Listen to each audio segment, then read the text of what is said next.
Hello, ഞാൻ എറണാകുളത്ത് പോയിട്ട് വന്നതാണ്. എറണാകുളത്ത് ആരോരും ഇല്ലാത്ത കുറച്ച് അമ്മമാരും അച്ഛന്മാരും ഒക്കെ താമസിക്കുന്ന ഒരു ഓൾഡ് ഹോമിൽ പോയിട്ട് വന്നതാണ്. പോയത് അവരെ കാണാനും പിന്നെ ഞാൻ 2 മാസമൊക്കെ കൂടിയിരിക്കും പോകാറുണ്ട്. അവരെ മുടി വെട്ടിക്കൊടുക്കുക, അതാണ് എൻ്റെ നഖം വെട്ടിക്കൊടുക്കുക, ക്ലീൻ ചെയ്യുക, കാലും കൈയൊക്കെ ക്ലീൻ ചെയ്ത് കൊടുക്കുക, നഖം വെട്ടി. അപ്പോൾ പ്രധാനമായിട്ടും മുടി വെട്ടൽ തന്നെയാണ്. കുറേ അച്ഛന്മാരുണ്ട്, കുറേ അമ്മമാരുണ്ട്. പക്ഷേ എനിക്ക് ഇന്ന് എൻ്റെ മനസ്സിനെ വല്ലാതെ വേദനിപ്പിച്ചത് എന്താണെന്ന് വെച്ചാൽ, ഇന്നൊരു അമ്മ മുടി വെട്ടാനിരുന്നപ്പോൾ, കാരണം പ്രായമായി, ഒരു 78-79 വയസ്സായി അമ്മയ്ക്ക്. അപ്പോൾ നടക്കാനൊന്നും വയ്യ.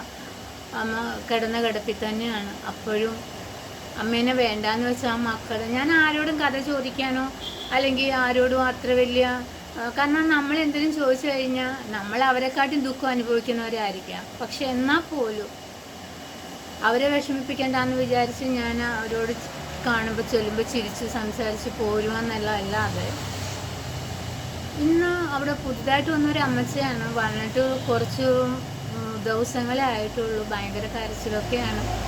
അപ്പോൾ ആ അമ്മച്ചി എന്നോട്, ഞാൻ മുടി വെട്ടി കൊടുത്തു കഴിഞ്ഞപ്പോഴത്തേക്കും, വെട്ടിക്കൊണ്ടിരിക്കുമ്പോൾ അമ്മച്ചി എന്നോട് ഒരു കാര്യം പറഞ്ഞു.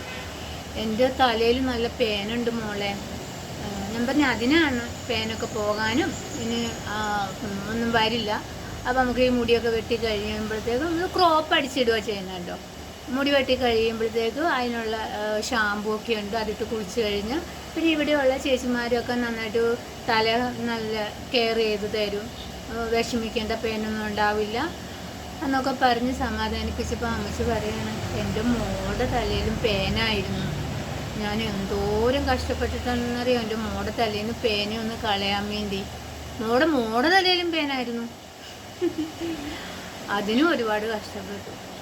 എന്നിട്ട് ലാസ്റ്റ് സ്വത്തൊക്കെ തട്ടിയെടുത്ത് അവളെന്നെ ഇവിടെ കൊണ്ട് ഈ അനാഥ മന്ദിരത്തിൽ കൊണ്ടാക്കി മോളെ എന്ന് പറഞ്ഞപ്പോൾ, എല്ലാവർക്കും പറയാൻ ഓരോ കഥകളുണ്ടാവും.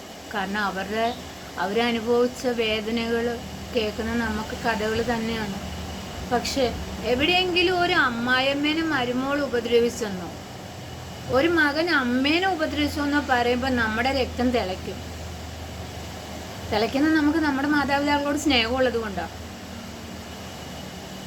പക്ഷെ ഈ ഓൾഡ് ഹോമിലൊക്കെ കൊണ്ടാക്കുമ്പോൾ ഈ രക്തമൊന്നും തിളക്കില്ലേ ഒരാളുടെ. ഈ കൊണ്ടുവന്ന് ആക്കുന്ന അമ്മമാരുടെ മക്കൾക്കൊന്നും, അല്ല ഈ അച്ഛന്മാർ, അവർ നല്ല പ്രായം മുഴുവൻ ഈ മക്കൾക്ക് വേണ്ടി കഷ്ടപ്പെട്ട് പണിയെടുത്ത് അവരെ വളർത്തി വലുതാക്കി പഠിപ്പിച്ച് അവർക്ക് സ്വന്തം കാലിൽ നിൽക്കാൻ പ്രാപ്തിയാക്കി കഴിയുമ്പോൾ സ്വത്ത് എഴുതി മേടിച്ച് ഞങ്ങൾ നോക്കിക്കോളാം, ചിലർക്ക് പറ്റിക്കുകയാണ്, നമ്മളെ കളയും എന്നറിഞ്ഞാലും മകൻ്റെയോ മകളുടെയോ ജീവിതം നന്നായിട്ട് പോട്ടെ, ശോഭനമാവട്ടെ എന്ന് വിചാരിച്ച് ഉള്ളതൊക്കെ എഴുതി കൊടുക്കും. എന്നിട്ട് തെരുവിലേക്ക് അവരെ വലിച്ചെറിയും, അല്ലെങ്കിൽ ഓൾഡ് ഹോമിൽ കൊണ്ടാക്കുക. ഇത് കഷ്ടമാണല്ലേ. ഇത് വന്നു കഴിഞ്ഞപ്പോൾ എനിക്കതൊന്ന് പറയണമെന്ന് തോന്നി. ഒരാളും അങ്ങനെ ചെയ്യരുത്. ഈ ശാപമൊന്നും നമുക്ക് കൊണ്ടുപോകാനൊന്നും പറ്റില്ല. നമ്മളിവിടെ അനുഭവിച്ച് തീർത്തിട്ടേ പോവുള്ളൂ. അവർ നരയിക്കുന്നില്ല ഇപ്പം. കാരണം അവർ ആ ഓൾഡ് ഹോമിൽ അവർ വളരെ സന്തോഷമാണെന്ന് പറയാനോ എൻ്റെ മനസ്സാക്ഷി അനുവദിക്കുകയല്ലോ. ഉള്ള സത്യം പറയാലോ, നമ്മുടെ സ്വന്തം വീട്ടിലല്ലാതെ നമുക്ക് ഒരിക്കലും സന്തോഷവും സമാധാനവും പൂർണ്ണമായിട്ടും എങ്ങൊന്നും കിട്ടില്ല. പിന്നെ ചില നരകത്തിൽ നിന്ന് ഓടി വന്ന് രക്ഷപ്പെട്ടു അവിടെ താമസിക്കുകയാണ്, അവിടെ കിടക്കാൻ ജീവിക്കാൻ ഒരിടം കിട്ടിയെങ്കിൽ, ഓർക്കാൻ ഇഷ്ടപ്പെടാത്ത കാര്യങ്ങളാണെങ്കിൽ തീർച്ചയായിട്ടും ചിലവർക്കതൊരു ആശ്വാസം തന്നെയാണ്.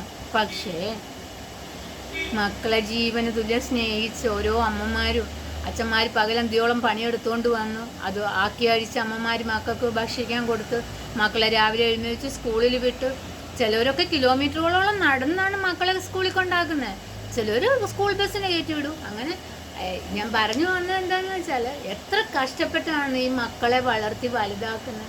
എന്നിട്ട് ഈ മക്കൾ കൊടുക്കുന്നത് എന്താണ്?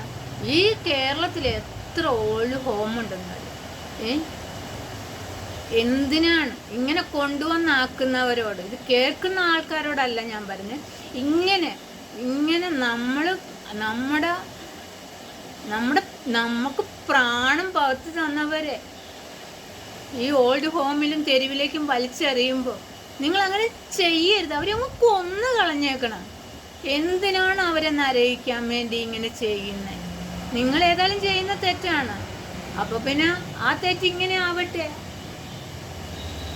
മനസ്സ് വല്ലാതെ വേദനിച്ചുകൊണ്ട് പറഞ്ഞു പോയതാണ്.